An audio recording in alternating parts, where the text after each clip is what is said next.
నమస్తే, welcome to Vennelakanti kitchen.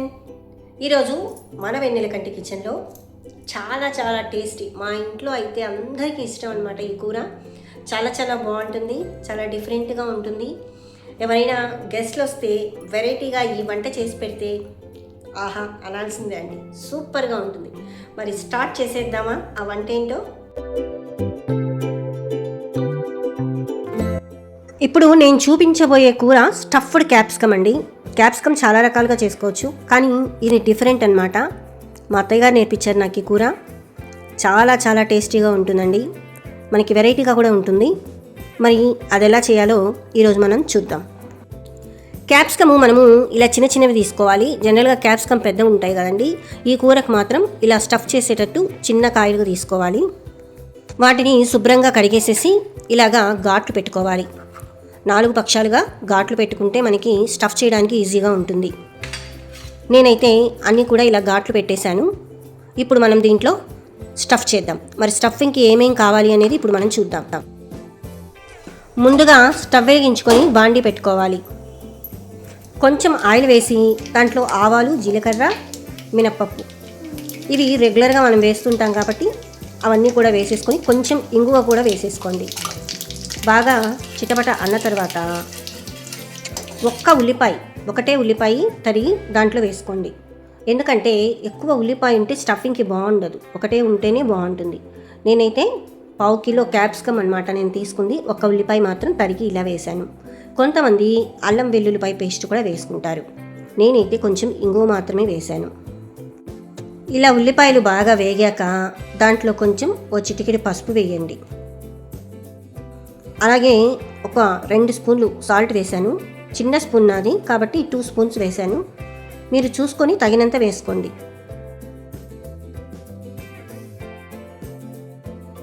ఇప్పుడు stove off చేసేసి కారం వేశాను. ఒక 2 స్పూన్స్ కారం వేస్తున్నాను. మీకు ఇక్కడ ఒక విషయం చెప్పాలండి, నేను వేస్తున్నటువంటి కారము చాలా లైట్గా కలర్ లేకుండా ఉంది. ఎందుకు అలా ఉంటుంది అంటే, నేను సంవత్సరానికి సరిపడా ఒక్కసారిగా అంటే ఒక 6 నెలలు అనుకోండి కారం ఆడించి పెట్టేస్తాను, బయటది కొనను. అందుకే బయట దానికి దీనికి డిఫరెంట్ ఏంటి అనేది నేను చెప్తాను. మనకేంటంటే బయట కొనుక్కున్న కారం కలర్స్ వేస్తారని నేను ఇంట్లోనే ఆడించి పెడతాను. దీన్ని ఫ్రిడ్జ్లో పెడతాను, అవసరమైనప్పుడు కొంచెం కొంచెం వాడుకుంటూ ఉంటానన్నమాట.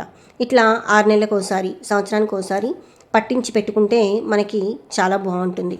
ఇప్పుడు ఏం చేయాలి అంటే శనగపిండి వేస్తున్నాను. దీంట్లో శనగపిండి కూడా మనము స్టవ్ ఆఫ్ చేసేసే వేసుకోవాలి, లేకపోతే బాండీకి అతుక్కుపోతుంది. ఇలా వేసేసుకుని శనగపిండి స్టవ్ ఆఫ్ చేసేసాను కాబట్టి బాగా కలుపుకోవాలి. అవసరం అనుకుంటే ఇంకొంచెం మనం ఆయిల్ వేసుకోవచ్చు.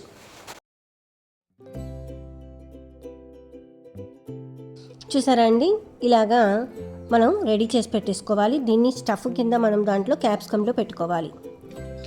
ఇప్పుడు ఒక్కొక్క క్యాప్సికమ్ను నేను స్టఫ్ చేసి పెడతాను.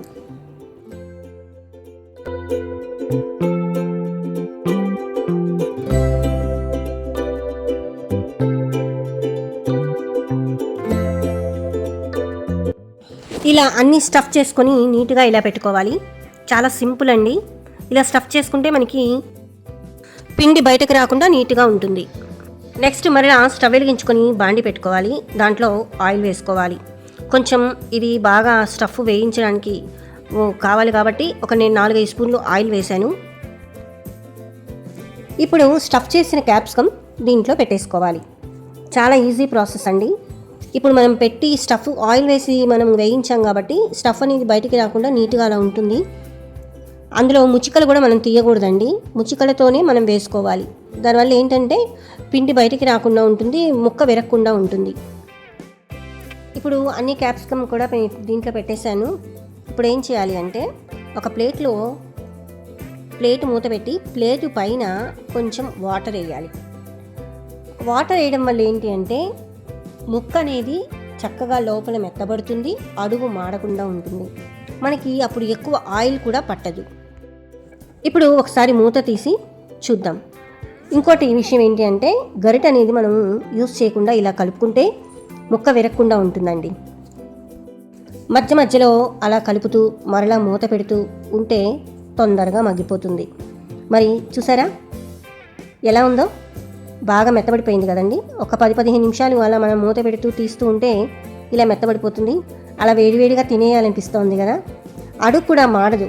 అందుకే మనము ఒక ప్లేట్లో వాటర్ పోసి అలా దానిపైన పెట్టాలి. ఇక ఫైనల్లీ కూర అయితే అయిపోయిందండి. ముక్క బాగా మెత్తబడిపోయింది, బాగా వేగిపోయింది. చూస్తుంటే అలా నోట్లో వేసుకుంటే కరిగిపోయేలా ఉంది.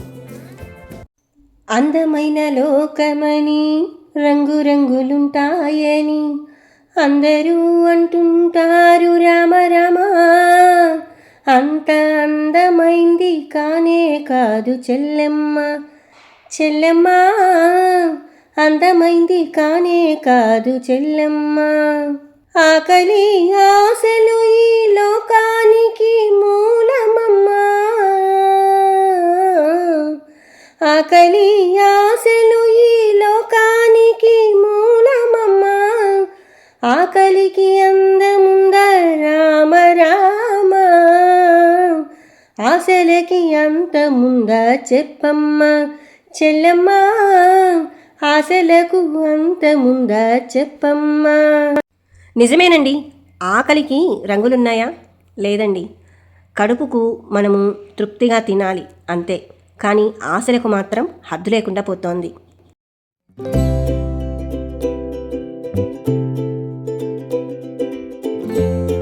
మంచి టేస్టీ కూర అండి.